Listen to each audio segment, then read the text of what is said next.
भक्तजनों, आज आप सुने गणेश चतुर्थी व्रत कथा।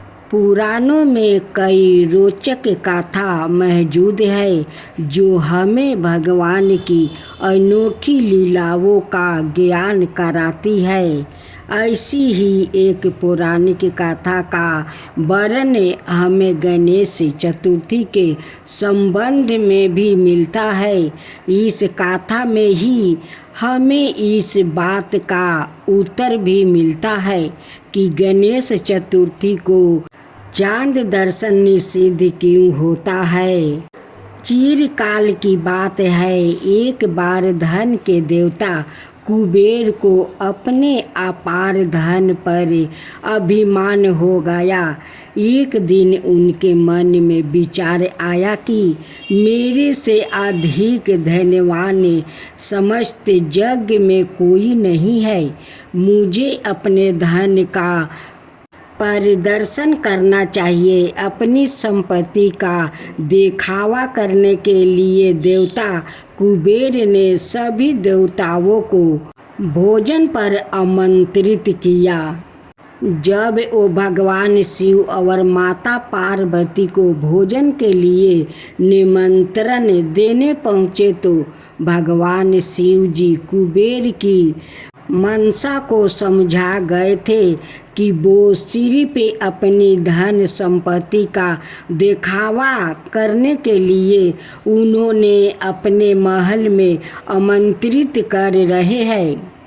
भगवान शिव जी ने कुबेर का अभिमान तोड़ने के लिए गणेश जी को उनके साथ भेजने का निर्णय लिया। भगवान शिव जी बोले, मैं कुछ महत्वपूर्ण कार्यों में व्यस्त हूँ। आप मेरे पुत्र गणेश को अपने साथ ले जाइए। भगवान शिव जी की आज्ञा मानते हुए कुबेर गणेश जी के साथ अपने महल वापसी आ गए। वहाँ उन्होंने गणेश जी के सामने अपने धन दौलत का खूब बखान किया और फिर उनके बाद उन्होंने भगवान गणेश जी को भोजन ग्रहण करने के लिए कहा।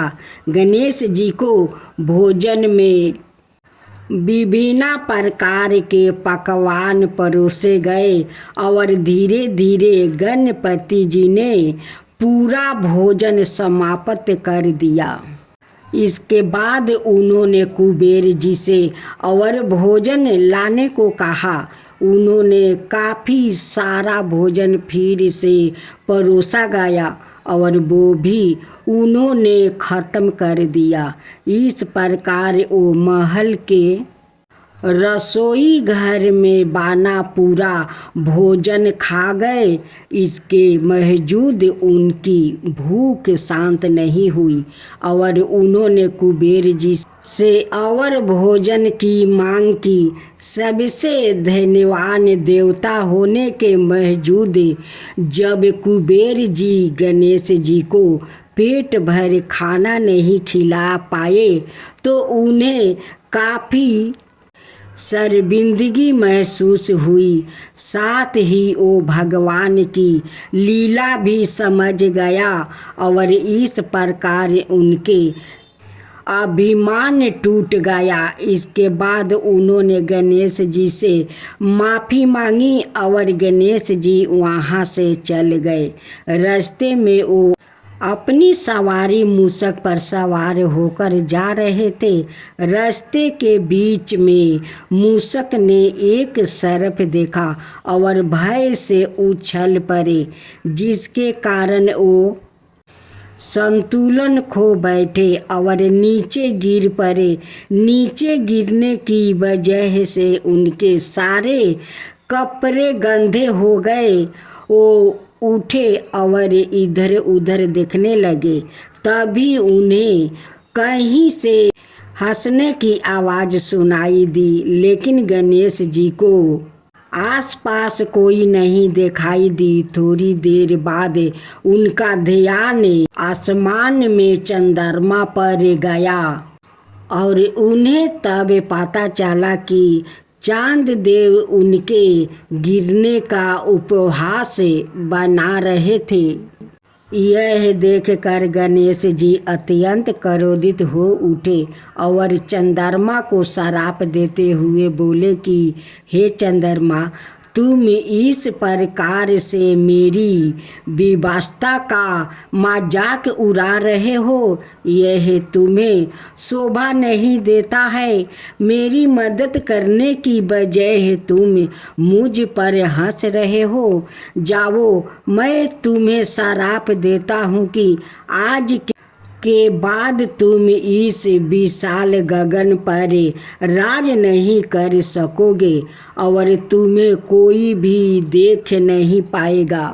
इस श्राप के प्रभाव से चारों ओर अंधेरा छा गया और चांद देव की रोशनी गायब हो गई। चंद्रमा को अपनी गलती का एहसास हुआ और वो अपनी गलती के लिए गणेश जी से बार बार क्षमा मांगने लगा। चंद्रमा को इस प्रकार लाचार देखकर गणेश जी का गुस्सा शांत हो गया। चांद देव ने फिर से गणेश जी से कहा कि कृपाई आप मुझे माफ़ कर दीजिए और मुझे अपने इस श्राप से मुक्ति कीजिए। यदि मैं अपनी रोशनी इस संसार पर नहीं फैला पाया तो मेरे होने ना होने का अर्थ खत्म हो जाएगा। यह सुनकर गणेश जी ने कहा कि मैं अब चाह कर भी अपना श्राप वापस नहीं ले सकता, परंतु इस श्राप के प्रभाव को कम जरूर कर सकता हूँ। प्रत्येक माह में केवल चंद्रमा अमावस्या के दिन आपको कोई देख नहीं पाएगा। इसके बाद आपकी कलाएँ बढ़ती जाएगी और पूर्णिमा के दिन आप अपने पूर्ण स्वरूप में दिखाई देंगे। पूर्णिमा के बाद फिर से आपकी कलाएँ घटती जाएगी। गणेश जी ने आगे कहा कि आज गणेश चतुर्थी पर अपने मेरे अपमान किया है। आज के दिन अगर कोई आपको देख लेगा तो पाप का भागीदार बनेगा। इसके पश्चात गणेश जी कैलाश पर्वत पर वापस लौट गया। मान्यताओं के अनुसार इस कारण से आज भी गणेश चतुर्थी के दिन चांद दर्शन अशुभ माना जाता है। चौठ माता की जय हो, चौठ माता की जय हो। एक सेठ सेठानी थी, उनके एक बेटा और बहू थी। बहू सबको भोजन करवा के फिर सवाए भोजन करती थी। एक पड़ोसिन ऐसी भी थी जो रोज पूछती कि बहू आज क्या बनाया खाया है। बहू कहती, हे पड़ोसिन, ठंडो बासी। एक दिन उसके पति ने ऐसा सुनकर विचार किया कि आज तो पकवान बनाया जाए, फिर देखती हूँ कि मेरी पत्नी क्या कहती है। उसने तरह तरह के पकवान बनवाया और घर के सभी लोग ने एक साथ बैठकर भोजन किया। आज भी पड़ोसिन ने पूछा तो बहू ने कहा, पड़ोसिन ठंडो बासी। सेठ के लड़के ने सोचा कि कोई बात तो अवश्य है जिससे कि मेरी पत्नी ऐसी कहती है। उसने अपनी पत्नी से पूछा, तुम रोज ठंडो बासी क्यों कहती हो? क्यों तुम बासी खाती हो? ऐसे क्यों कहती हो? जब कि अपना सबने एक साथ बैठकर कई तरह के पकवान खाए। उसकी पत्नी बोली, आपने जो खा रहे हैं वो बाप बूढ़े की कमाई है। जिस दिन आप काम करके लाओगे उस दिन मैं समझूंगी कि ताज़ा भोजन कर रही हूँ। अब एक दिन लड़के ने माँ से कहा, मैं एक बार शहर में कमाई करने जा रहा हूँ। माँ बोली, बेटा, अपने पास इतना धन है कि खाया नहीं जा सकेगा। माँ के माना करने पर भी बेटे ने सवाए कमाने का मन बना लिया और जाते समय पत्नी से कहा, मैं जब तक कमाकर बहुत सा धन लेकर ना आऊं, तुम चूल्हे की आग मत बुझाने देना। एक दिन चूल्हे की आग बुझ गई तो वो मन ही मन घबराने लगी, कहीं मेरे पति पर संकट तो नहीं आन पड़ा। जल्दी से पड़ोस में से आग लाकर चूल्हे में राख देती है। ऐसा विचार करके पड़ोस में गई। वहाँ पड़ोसिन चौठ माता का व्रत पूजन कर रही थी। पड़ोसिन ने कहा, थोड़ी देर में आकर ले जाना। बहू ने पड़ोसिन से पूछा, आप यह व्रत क्यों करती है? इससे क्या मिलता है? पड़ोसिन ने कहा, चौठ माता के इस व्रत को करने से अन्न लक्ष्मी मिले और अपनी मनोकामना पूरी होता है। अब बहू भी चौठ माता का व्रत करने लगी। दीवार पर चौठ माता बनाई। उस दिन घी गुड़ का चूरमा बनाकर रात्रि को चंद्रमा को अर्घ देकर भोजन करती है। ऐसा करते करते बहु दिन हो गया। चौठ माता ने उस बहू के पति को सपना दिया कि साहूकार का बेटा, तू जागे कि सोए, तेरी पत्नी बहुत याद कर रही है। घर जाकर उसकी चिंता मिटाओ। तू दुकान खोल कर कंकु केसर का पगला बन के बैठ जाना। आज तेरा हिसाब किताब चुकता हो जाएगा। अब तो चौठ माता ने जैसा कहा था वैसा ही हुआ था। उसने घर जाने की तैयारी की और गाड़ी भर के धन दौलत लेकर चल दिया। रास्ते में एक बड़ा सा काला नाग फन फैलाए बैठ गया और कहने लगा, आज तो मैं तुझे डांसूंगा, छोड़ूंगा नहीं। आज तेरी आहू पूरी हो गई है। सेठ ने लड़के से कहा, आज चौठ माता ने मुझे सपना दिया तो मैं पत्नी से मिलने घर जा रहा हूँ। वहाँ मेरी पत्नी बहुत चिंता कर रही है। मैं उसे मिल कर जरूर आऊँगा, तब तुम मुझे डांस लेना। नाग ने कहा, तुम शपथ पूर्वक कहकर जाओ तो मैं तुम्हें जाने दूंगा, परंतु लौट कर नहीं आए तो तुम्हारे घर आकर मैं तुम्हें डांस लूँगा। इस प्रकार सांप को वचन देकर वो अपने घर पहुँचा। वहाँ सभी से हंसी खुशी से मिला और भोजन करने को बैठा तो उदास होकर बैठ गया। उसकी पत्नी ने उदास होने का कारण पूछा तो पति ने काले नाग वाली बात बताते हुए कहा, यदि मैं उसके पास नहीं जाऊंगा तो वो घर आकर ही मुझे डांस लेगा। पत्नी बहुत चतुर थी। उसने कहा कि आप घबराओ नहीं, लेट जाओ, मैं एक उपाय करती हूँ। पत्नी ने कमरे की सात पेटी सिरवा धोई।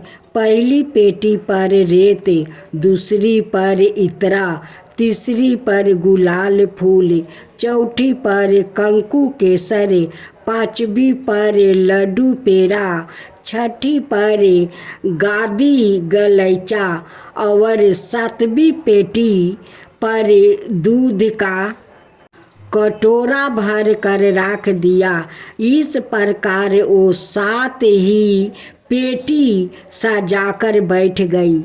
आधी रात होते ही नाग आकर पेटी चढ़ने लगा। पहली पेटी पर रेत में लौट गया और कहने लगा कि सेठ की बहू ने आराम तो बहुत दिया, पर बचनों से बंध कर आया हूँ सो डासूंगा। अबर से ही इसी प्रकार 7 पेटियों पर नाग आराम करता हुआ और कहता हुआ कि डासूंगा जरूर। कमरे में जाने ही वाला था कि चौठ माता ने विचार किया कि मैं इसे नहीं बचाऊंगी तो संसार में धर्म कर्म और व्रत पूजन को कौन मानेगा।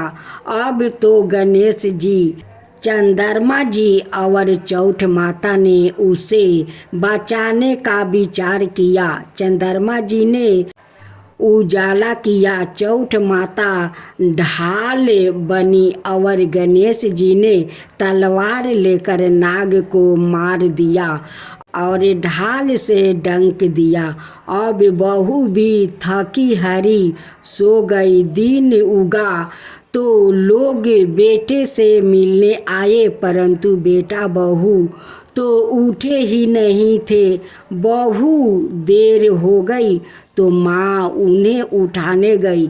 माँ ने 7 पेटियों पर जो कुछ देखा तो बहुत घबराई और बेटा बहू को आवाज़ लगाई। बेटा बहू उठे तो देखा कि एक ढाल तलवार वहाँ पड़ी है। अब ढाल उठाई तो वही काला नाग मारा हुआ पड़ा है।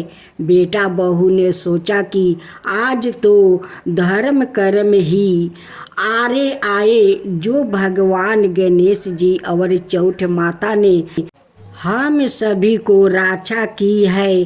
चौठ माता, आपने जैसी सेठ के बेटे बहू की रक्षा किया है वैसे ही सबका रक्षा कीजिए।